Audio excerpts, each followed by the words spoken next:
check on the more vulnerable. Thieves are targeting abandoned homes in our community. It's happening in one East Las Vegas neighborhood, and it's not the first time that we've reported on this eyesore next door.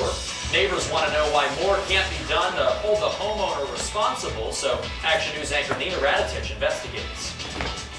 It's just a game of cat and mouse. You board it up, and a few days later they take it down and get back in. John Vishy loves living in his Sahara Sunrise neighborhood, but he can't stand this house down the street near Sahara and Treeline. He says it was abandoned several years ago. The lock on the back gate was cut again. There's fresh graffiti all over the back wall. This isn't the first time John contacted Action News about this property. He was frustrated that he didn't get anywhere with officials, so in April he emailed us. John and William Miller, who lives directly next door, say the home is a safety hazard. The home has gotten progressively worse. Since our original story aired, code enforcement came out and boarded up the broken windows. But almost 2 months later, shattered glass is still littered throughout the property. Code enforcement still has an open case on this house, and in May, they put a lien against the property for the cost to secure it.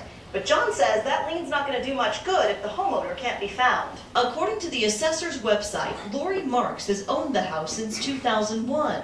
The phone number listed on the paperwork when she bought the house is disconnected, so the signs on the garage door keep piling up. Short of putting up barbed wire and landmines, I don't know what to do anymore. The home is in Commissioner Chris Giuliani's district. She says whether you live next door to it or down the street, it impacts everyone. It restricts the competition, and it then further devalues everybody's property in the entire surrounding neighborhood. That's why at the next county commission meeting, she's planning to introduce the idea of a foreclosure registry. They have one in Florida, and it has proved successful in maintaining properties like this one. You're required then, as the mortgage holder, to register the property within a certain time period, 10 to 15 days, and you have to have a local property manager that's then the contact person. The property manager would be required to take care of things like high weeds and broken glass. That's something code enforcement can't do right now. They can only secure the property.